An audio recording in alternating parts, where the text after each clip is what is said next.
Hello, my friend. Time for our meeting this Thursday, August 21st, in 1940. My mother was already pregnant with me. Leon Trotsky, a communist revolutionary, who was a refugee, exiled in Mexico, persecuted by Stalin, was assassinated in Mexico City. Leon, the mercader, hammered an ice hammer into his head and killed him. Trotsky disagreed with Stalin because of the Soviet bureaucracy, and he preached communist revolution worldwide. Stalin was already limited to the Soviet Union. That's how they treat dissidents. Here in Brazil, we had Trotskyists for a long time, taking power through revolution. In 1968, on August 21st, Soviet Union troops, from the Warsaw Pact, invaded Prague to put an end to the Czech Revolution. The Czech Revolution was an uprising against Soviet communist oppression, against the communist government. Did you know? I read this today in a book called Massacre, which is very good, that when the Germans invaded the Soviet Union, they were well received in the Baltic countries, in Belarus, which is now Putin's ally, in Ukraine. Why? Because they were already fed up with communist oppression. Then it turned out like this, right? The Germans ended up being the oppressors too, right? They're equal. I've already said here that they're equal. These extremist totalitarian regimes are equal, even though ideologically they claim to be adversaries.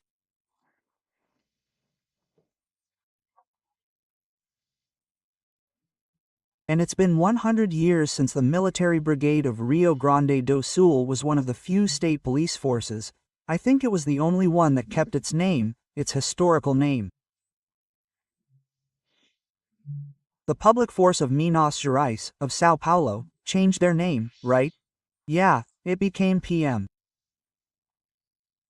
The Rio Grande do Sul Military Brigade is an APM with over 33,000 soldiers, but 100 years ago, it was behind, especially the Travacos detachment, behind the Prestes column. At the request of the federal government, in 1925, it was in Mato Grosso, Goiás, Maranhão, Piauí, Ceará, and Bahia.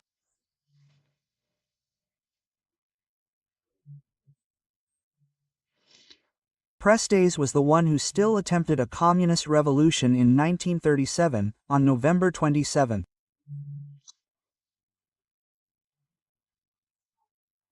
In Natal, they even took over public buildings for a few days. It was Natal, Recife, Praia Vermelha, Rio de Janeiro, right? Well, let's move on. Remember to subscribe and leave a like or dislike at the end.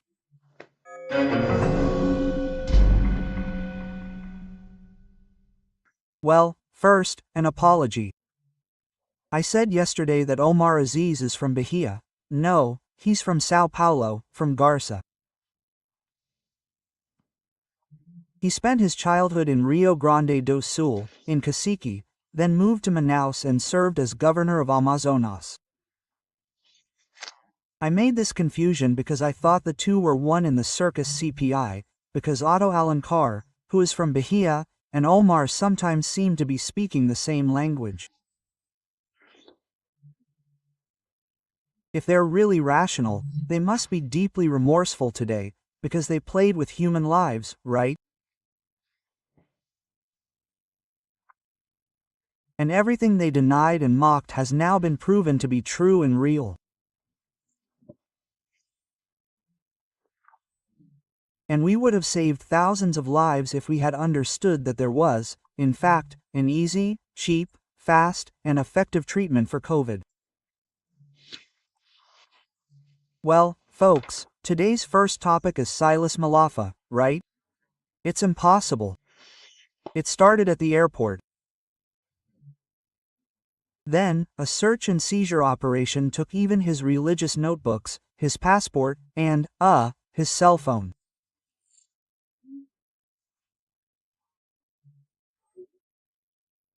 He handed over the password, and immediately conversations between him and Bolsonaro began to surface, despite the constitutional clause, Article 5, Item 12, which states that the confidentiality of telephone confidentiality is inviolable, right?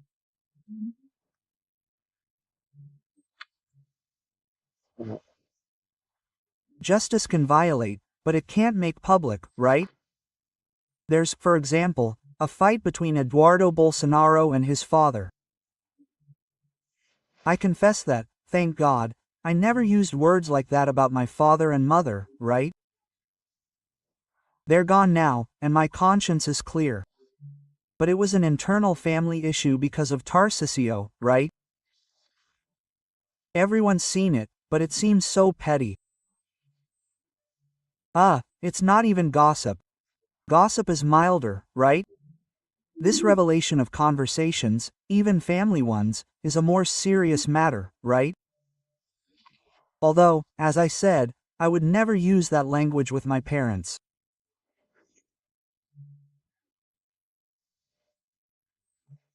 But I think all this, Bolsonaro's house arrest, now Silas Malafia, what's the subliminal language there, right? It's just that, look, he organized it. We arrested everyone who went to protest in Praça dos Três Poderes, invaded the buildings, and now they're still protesting. We've already caught it, we've searched and seized it. It's a warning to this guy who was organizing on Paulista Avenue. That's the language. What are you telling Washington?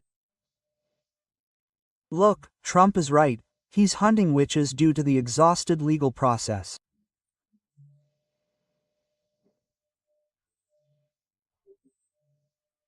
So, warning, they're giving clues, proof, almost evidence. Evidence is what doesn't even need proof, right? Which here uses evidence a lot as if it were an indication, because the direct translation of indicação in English means evidence or proofs, right? Sorry. And proofs in English is evidence. So, they talk about evidence here. Evidence is what doesn't even need proof. The sun will rise tomorrow. That's obvious, right? Clues that are not exactly due process. And then Trump is preparing.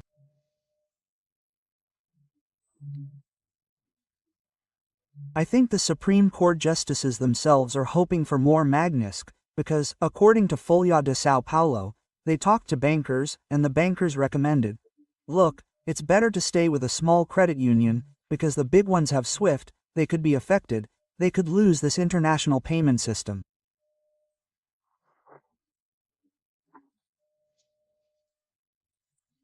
Small cooperatives. There are 774 credit unions, right? Usually, larger cooperatives join forces, but they advised this. And Folha de São Paulo is also offering it. Estadão is offering it, proving that it's MasterCard. I think MasterCard is also used alongside Visa, but it seems that Minister Moraes had MasterCard, and MasterCard was blocked by Banco do Brasil, which offered a link, which is a card that has, Banco do Brasil, Caixa Econômica, and a private bank, maybe Itaú or Bradesco.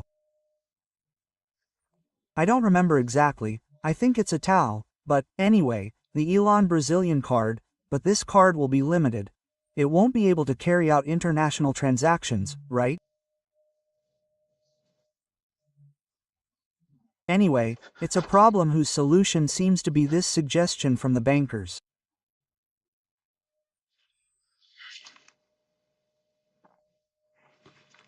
One of Bolsonaro's accusations, which I noted here, but I forgot to mention, is that he's talking to lawyer Martin De Luca, right?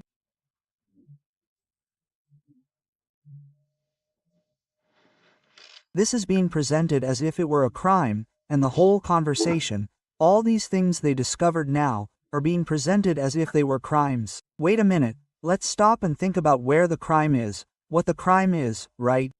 Then they use a generic term like obstruction of investigation. What do you mean? Materially, where it was obstructed. Yeah, it's because these things are being decided with a vengeance, with emotion, with anger, right? It doesn't work. It doesn't work, right?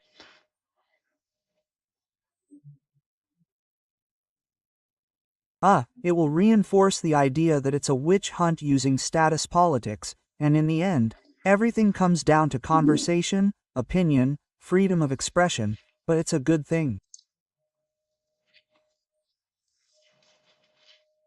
And there's something very important that I haven't mentioned yet.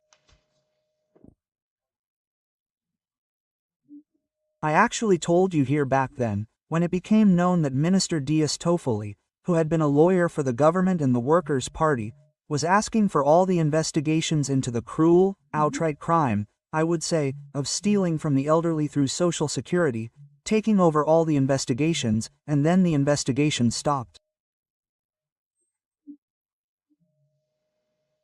Why, right? And now the Attorney General of the Republic, Paulo Gon, is asking President Barroso to hold a lottery to choose the rapporteur and not Minister Dias.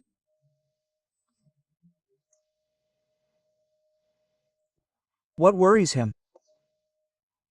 It must be the same concern the government had in not wanting the CPI, then trying to control it, and finally losing control of the CPI, as happened yesterday. From Brasilia, Alexandre Garcia.